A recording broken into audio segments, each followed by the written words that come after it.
tour. Why is The Shawshank Redemption considered by so many to be not just a great movie, but a life-changing one? It's a question worth exploring, because this film, released in 1994, wasn't a box office smash hit initially. Yet, it has since become a cultural touchstone, a beacon of cinematic storytelling that resonates deeply with millions. Today, we're going to dive into the core themes and moments that make this movie so incredibly powerful. We're going to unpack why, decades later, the story of Andy Dufresne is more relevant than ever. So, let's start with the most central theme of the entire film: hope. It's a word we hear a lot, but Shawshank doesn't just tell us to be hopeful. It shows us what hope looks like in the bleakest, most soul-crushing environment imaginable. Inside the cold grey walls of Shawshank Prison, hope is not a passive wish, it's an active choice. It's an act of defiance. Andy Dufresne, a man wrongly convicted, embodies this. He never lets the prison break his spirit. Think about that scene where he plays Mozart over the prison loudspeakers. For a few glorious minutes, the entire prison yard is frozen, listening to this beautiful, soaring music. It's a moment of pure, unadulterated freedom, in a place designed to strip it all away. Red, our narrator, says it best. For the briefest of moments, every last man at Shawshank felt free. That's the power of hope. It's a small crack of light in the darkness, a reminder that there's a world outside the walls, both literal and metaphorical, that is worth fighting for. Andy teaches us that hope isn't about ignoring the harsh reality of your situation. It's about holding on to a belief in something better, something more, even when everything around you tells you to give up. It's the internal fire that no one can extinguish. Next, let's talk about the idea of institutionalization, which is the film's cautionary tale. This is shown most heartbreakingly through the character of Brooks Hatterlin. Brooks has been in Shawshank for 50 years. The prison is all he knows. The walls are his home. When he's finally paroled, he's not joyful. He's terrified. The outside world has changed too much. He can't cope.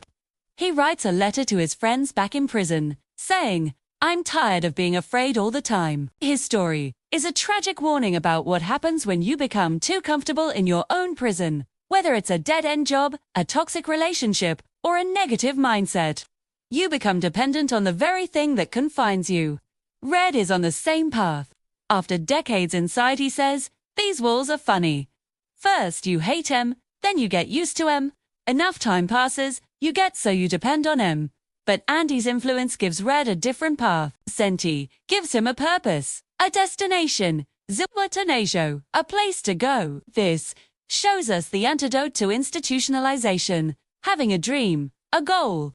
It's about looking beyond your current circumstances and actively planning for a future that you create, not one that's dictated to you. Another powerful lesson from the film is the value of perseverance and patience. Andy Dufresne's escape plan is the stuff of legend. Spends 19 years, nearly 2 decades, chipping away at his cell wall with a tiny rock hammer. 19 years. Think about that. Most of us get frustrated if a website takes more than 3 seconds to load.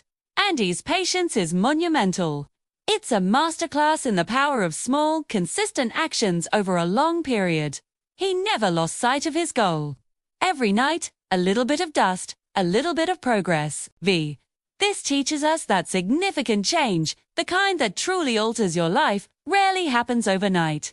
It's the result of quiet, unseen, relentless effort. It's the daily grind, the commitment to the process, even when the results aren't immediately visible. Andy's escape through that tunnel of filth is a metaphor for life's struggles. Sometimes, you have to crawl through some pretty nasty stuff to get to the other side. But, as he stands in the rain, arms outstretched, clean and free, it's a visual representation of rebirth and the ultimate reward for his unwavering perseverance. He got busy living. And this brings us to one of the film's most quoted lines: "Get busy living, or get busy dying." This isn't just a cool movie quote, it's a profound philosophy. It presents a stark choice that we all face every single day. Are you actively engaging with life, taking risks, pursuing your passions, and creating meaning? Or are you passively letting life happen to you, allowing your spirit to slowly erode? Andy chose to get busy living, even in prison. He started a library. He helped his fellow inmates get their high school diplomas. He managed the prison's finances. He found ways to bring value and humanity to a place devoid of it. He refused to let his circumstances define his existence. In contrast, Get Busy Dying represents despair, apathy, and the surrender of one's agency. It's the state of Brooks and, for a time, Red. The film urges us to consciously choose to live. It's a call to action. Don't wait for the perfect conditions. Find your purpose, your zevatonazio, and start moving toward it, no matter how small the first step is. Finally, the film is a beautiful exploration of friendship.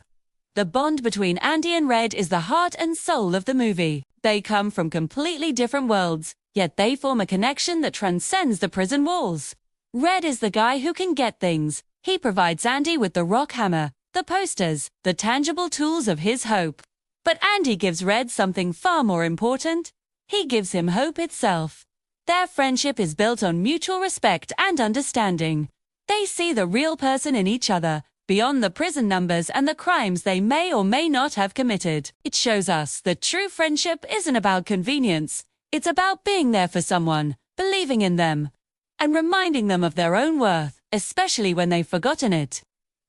Their final reunion on that beach in Mexico is one of the most emotionally satisfying endings in film history. It's the culmination of everything: hope, perseverance, and the redemptive power of a true friend. Proves that even after the darkest of times, human connection can lead us back to the light. So, why is The Shawshank Redemption life-changing? Because it's not just a story about prison. It's a story about the human spirit. It's a mirror that forces us to look at our own lives, our own walls, and ask ourselves tough questions. Are we living with hope? Are we fighting institutionalization in our own lives? Are we persevering toward our goals?